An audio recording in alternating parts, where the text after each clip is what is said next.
This is Juhi Singh from Minerva Public School.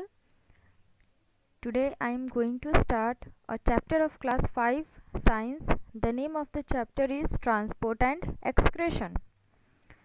तो आज हम लोग क्लास 5 का एक नया चैप्टर स्टार्ट करने जा रहे हैं जिसका नाम है ट्रांसपोर्ट एंड एक्सक्रेशन। तो स्टार्ट करते हैं। As we know that blood transport food and oxygen to different parts of the body and carries carbon dioxide to the lungs. जैसा कि हम सब जानते हैं कि हमारे जो बॉडी के पार्ट्स हैं उनको फूड और ऑक्सीजन की ज़रूरत होती है, तो वो कौन पहुंचाता है? ब्लड लेकर जाता है बॉडी के हर एक पार्ट तक। कौन लेके जाएगा फूड और ऑक्सीजन? ब्लड लेके जाएगा। और फिर क्या करता है ब्लड? कार्बन डाइऑक्साइड को कहाँ लेके जाता है? लंग्स में। फूड और ऑक्सीजन को बॉडी के हर एक पार्ट तक ले जाएगा और कार्बन डाइऑक्साइड गैस को कहाँ लेके जाएगा? लंग्स में, फेफड़ों में। It also collects waste from all over the body and carries it to the kidneys।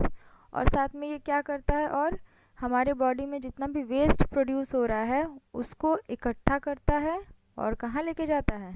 Kidney में। वेस्ट मीन्स क्या होता है? जो कि हमारे बॉडी के लिए ज़रूरी नहीं है, वो हमारे बॉडी को नहीं चाहिए, तो वो सारी चीज़ों को इकट्ठा करता है और लेके जाता है किडनी में। Now we will see how blood flows around the body and how kidneys work। अब हम लोग को पढ़ना है कि किस तरीके से जो ब्लड है वो हमारे बॉडी में फ़्लो करता है, एक जगह से दूसरी जगह किस तरीके से वो फ़्लो कर रहा है, और जो हमारा किडनी है वो किस तरीके से काम करता है। तो सबसे पहले ब्लड के बारे में पढ़ते हैं। The circulatory system. The circulatory system is formed by heart and blood vessels. Circulatory system जो है वो किससे किससे बना हुआ होता है? हार्ट से, हृदय से और ब्लड वेसल्स से, रक्त धमनियाँ, है ना। इनको मिला के जो सिस्टम बनता है उसको बोलते हैं circulatory system. It helps carry blood and this helps transport things around the body. और ये क्या काम करता है? ब्लड को कैरी करने का, ले जाने का, और ब्लड के हेल्प से पूरे बॉडी के पार्ट्स में जो भी ज़रूरी चीज़ें हैं हमारी बॉडी के लिए उसको ट्रांसपोर्ट करता है, पहुंचाने का काम करता है। सर्कुलेटरी सिस्टम में यही होता है। सर्कुलेटरी सिस्टम में क्या क्या है? हार्ट है और ब्लड वेसल्स है, और ये दोनों मिलके क्या करते हैं कि जितने भी ज़रूरी चीज़ें हैं हमारे बॉडी के लिए उनको हमारे बॉडी के हर एक पार्ट तक पहुंचाने का काम करते हैं। अब नेक्स्ट हम लोग स्टार्ट करते हैं हार्ट के बारे में पढ़ना। हार्ट और ब्लड वेसल्स मिलकर बनाते हैं सर्कुलेटरी सिस्टम, तो हार्ट के बारे में पढ़ते हैं। The heart is found between the lungs in the chest cavity. Heart कहाँ पाया जाता है? दोनों लंग्स के बीच में। जो चेस्ट कैविटी, चेस्ट है हमारा, तो वहाँ पे लंग्स है ना, तो दोनों लंग्स के बीच में हार्ट पाया जाता है। It tilts a little to the left. और ये थोड़ा सा लेफ्ट की तरफ झुका हुआ होता है। टिल्ट मीन्स झुका हुआ होता है लेफ्ट की तरफ। It is like a pouch bag with thick walls which are made up of muscles. और ये कैसा होता है देखने में? एक पाउच की तरह, दैट मीन्स एक बैग की तरह होता है जिसमें कि जो दीवार है बहुत मोटा मोटा होता है, थिक होता है, थिक वॉल्स। और जो वॉल है वो किससे बना हुआ होता है? पूरा का पूरा मसल्स से बना हुआ होता है ना। जो हमारा हार्ट है वो किससे बना हुआ है? मसल्स से बना हुआ है, मांसपेशियों से। तो देखने में ये एक बॉल की तरह, बैग की तरह लगता है। When the muscles contract, blood gets squeezed out of the heart and when relaxed, the heart fills up with blood। जब हमारा जो हार्ट है वो कॉन्ट्रैक्ट होता है, हमारे हार्ट में मसल्स है। हमारा जो हार्ट है किससे बना हुआ है? मसल से, मांस से बना हुआ है। तो जो हार्ट के जो मसल्स है, मांस है, जो वो कॉन्ट्रैक्ट होते हैं। कॉन्ट्रैक्ट मीन्स सिकुड़ना। कॉन्ट्रैक्ट जब होंगे तो उसके अंदर का जो ब्लड होता है वो बाहर की तरफ निकलता है ब्लड वेसल्स में, ठीक है। और जब रिलैक्स होगा, रिलैक्स मीन्स होता है कि मतलब कि फूल जाना। तो जब रिलैक्स होगा तो जितना भी ब्लड है वो फिर से जो दूसरे साइड से, दूसरे वेसल से जो ब्लड आ रहा है वो फिर से हार्ट के अंदर फिल हो जाएगा, वो भर जाएगा, ठीक है। तो इसी तरह जो हार्ट है वो एक बार कॉन्ट्रैक्ट होता है, फिर रिलैक्स होता है, फिर कॉन्ट्रैक्ट होता है, फिर रिलैक्स होता है। हार्ट बीट हम लोग को फील होता है ना, कैसे होता है कि उस समय क्या होता है ना हार्ट बीट में, कि जो हार्ट है वो कॉन्ट्रैक्ट और रिलैक्स होता है, सिकुड़ता है फिर फैलता है, सिकुड़ता है फैलता है।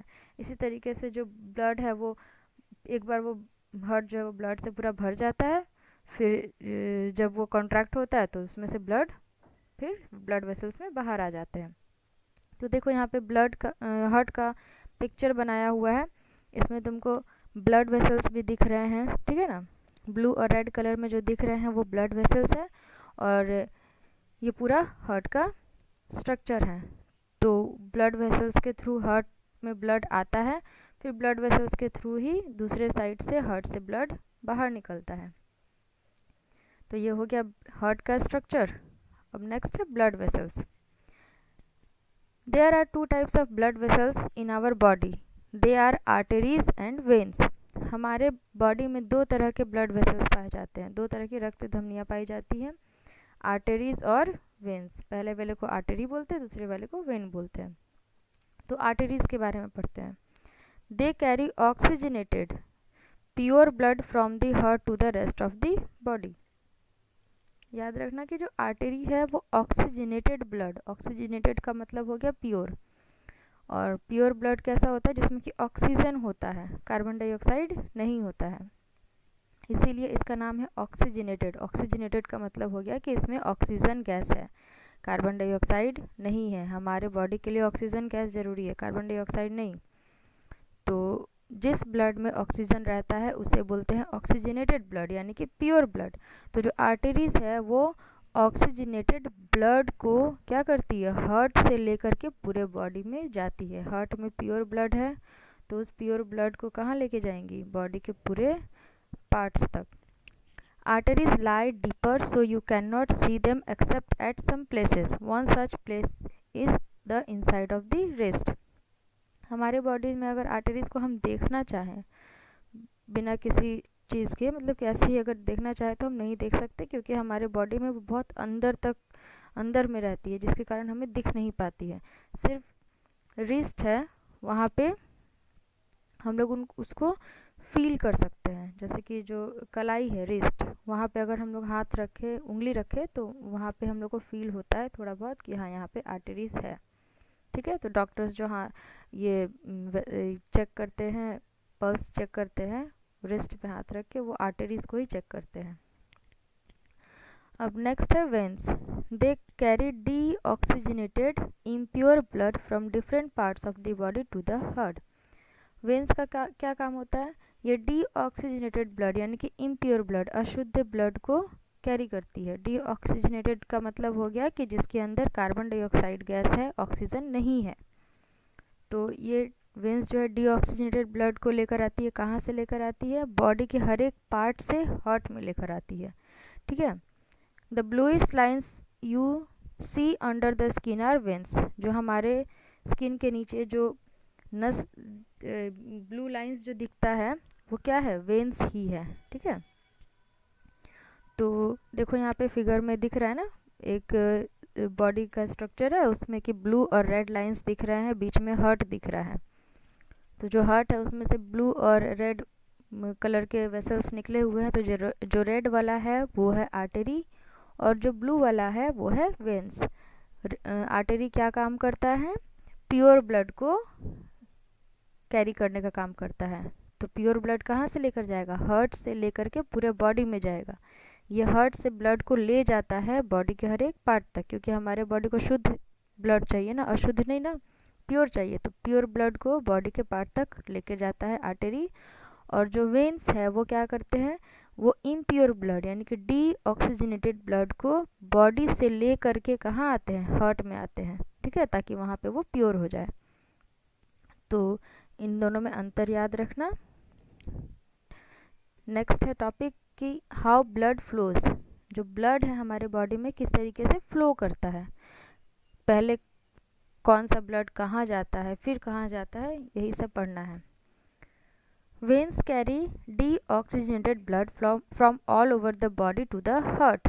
जैसा कि हम लोग जानते हैं कि जो वेन्स है वो डी ऑक्सीजनेटेड ब्लड को कैरी करता है, कहाँ से, बॉडी के हर एक पार्ट से हार्ट तक लेकर आता है। बॉडी के हर एक पार्ट में जितने भी सेल्स है सब में जो ब्लड है वो इम्प्योर हो गया है, डीऑक्सीजनेटेड हो गया है, तो उसको क्या करता है, वहाँ से लेकर के आता है हार्ट में, ताकि वहाँ पे वो प्योर हो जाए। फिर the heart pumps this deoxygenated blood to the lungs. अब हार्ट क्या करेगा, हार्ट में इम्प्योर ब्लड आ गया, यानी कि डीऑक्सीजनेटेड ब्लड आ गया है, तो हार्ट जो है वो खुद प्योर नहीं करता है, वो भेज देता है लंग्स के पास, है ना, कि लंग्स में जाके वो प्योर हो जाएंगे, तो वो लंग्स के पास भेज देता है। In the lungs the blood loses carbon dioxide and picks up oxygen. अब लंग्स में जब ब्लड चला गया, कैसा ब्लड गया, डीऑक्सीजनेटेड ब्लड गया, मतलब कि इम्प्योर ब्लड गया जिसमें कि ऑक्सीजन नहीं है, कार्बन डाइऑक्साइड गैस है। तो जब ये ब्लड लंग्स में गया तो उस ब्लड में जो कार्बन डाइऑक्साइड है वो लंग्स ले लेगा, और लंग्स में जो ऑक्सीजन है उस ऑक्सीजन को वो ब्लड में दे देगा। तो लंग्स में क्या होता है कि ब्लड में से कार्बन डाइऑक्साइड गैस निकल के लंग्स में चला जाता है, और लंग्स में जो ऑक्सीजन गैस रहता है वो ब्लड में चला आता है, यहाँ पे एक्सचेंज हो जाता है ना। तो अब ब्लड को अगर ऑक्सीजन मिल गया तो वो कैसा ब्लड हो गया, ऑक्सीजनेटेड ब्लड हो गया, प्योर ब्लड हो गया। नेक्स्ट देखो, then returns to the heart from the lungs. तो जो वो ऑक्सीजनेटेड ब्लड है, जो प्योर ब्लड है, वो फिर वापस कहाँ चला आएगा, लंग्स में चला आएगा। The pump return, sorry lungs में नहीं, हार्ट में चला आएगा, वो लंग्स से हार्ट में चला आएगा pure blood. The heart pumps this oxygenated blood to arteries which carry it to every part of the body. अब हार्ट में जो ब्लड है वो प्योर हो गया, तो उसको क्या करेगा हार्ट, अब उस प्योर ब्लड को कहाँ भेज देगा, आर्टरीज में, क्योंकि आर्टरी ही तो प्योर ब्लड को कैरी करते हैं ना, बॉडी के हर एक पार्ट तक लेके जाते हैं। तो हार्ट जो है उस ब्लड को आर्टरी को दे देगा, और जो आर्टरी है वो बॉडी के पूरे पार्ट्स में उसको ले जाके पहुंचा देगा। The oxygen in the blood is used up to produce energy. और हमारे ब्लड में ऑक्सीजन रहता है जो कि हमारे बॉडी के हर एक पार्ट तक पहुंचता है, तो वहाँ जाके ऑक्सीजन करता क्या है, एनर्जी प्रोड्यूस करता है, ठीक है। then the deoxygenated blood or oxygen less blood returns to the heart through the veins. This process continues. और फिर उसके बाद जब एनर्जी प्रोड्यूस होता है हमारे बॉडी में, तो एनर्जी प्रोड्यूस होने के कारण फिर कार्बन डाइऑक्साइड गैस प्रोड्यूस होता है, तो फिर कार्बन डाइऑक्साइड गैस के कारण जो है वो ब्लड है वो इम्प्योर हो जाता है, तो फिर वो ब्लड वेंस के थ्रू कहाँ आता है, हार्ट में आता है, फिर हार्ट उसको लंग्स में भेजता है, फिर वहाँ पे प्यूरिफाई होके फिर हार्ट में आता है, फिर हार्ट से पूरे बॉडी के पार्ट्स तक पहुँच जाता है। तो ये प्रोसेस जो है तो वो लगातार चलते ही रहता है। अब इस डायग्राम से एक बार समझ लो, देखो बीच में हार्ट का स्ट्रक्चर दिख रहा है, और एक साइड में रेड कलर के वेसल्स दिख रहे हैं और एक साइड में ब्लू कलर के वेसल्स दिख रहे हैं। तो यहाँ पे देखो रेड वाले में क्या लिखा हुआ है, artery away from the heart, है ना। तो जो आर्टरी है वो क्या कर रही है, हार्ट से ब्लड लेकर के कहाँ जा रही है, बॉडी के हर एक पार्ट तक। यहाँ नीचे में बॉडी का डायग्राम बना हुआ है ना, तो बॉडी के हर एक पार्ट तक लेके जा रही है। फिर जब इस बॉडी के हर एक पार्ट में पहुंचा तो जो ब्लड है वो इम्प्योर हो गया, क्योंकि इस ब्लड से ऑक्सीजन ले लिया, हमारा जो सेल्स है वो ले लिया एनर्जी प्रोड्यूस करने के लिए। जब ऑक्सीजन ले लिया तो ब्लड में ऑक्सीजन तो हो गया कम, ख़त्म हो गया पूरा, और उसमें कार्बन डाइऑक्साइड गैस आ गया। तो अगर कार्बन डाइऑक्साइड गैस आ गया तो वो ब्लड कैसा हो गया, इम्प्योर हो गया। अब इस ब्लड को फिर लेके जाएगा कौन, वेन लेके जाएगा कहाँ, हार्ट में। देखो ब्लू लाइन दिख रहा है ना, वो फिर लेके जा रहा है हार्ट में। फिर हार्ट क्या कर रहा, इस ब्लड को कहाँ भेज दे रहा है, लंग्स में। देखो यहाँ पे एरो दिया हुआ है, ब्लू कलर का जो लाइनिंग है, तो वो हार्ट से कहाँ निकल के जा रहा है, लंग्स में। सबसे ऊपर लंग्स का डायग्राम बना हुआ है, तो लंग्स में जाके फिर वहाँ क्या होगा, लंग्स से ऑक्सीजन गैस वो ब्लड ले लेगा और लंग्स को कार्बन डाइऑक्साइड गैस दे देगा। तो फिर वहाँ पे जो ब्लड है फिर प्योर हो जाएगा, फिर वापस वो कहाँ चला आएगा, हार्ट में चला आएगा। तो इस तरीके से जो ब्लड है वो फ्लो होते ही रहता है हमारे बॉडी में। नेक्स्ट है हार्ट बीट, है ना।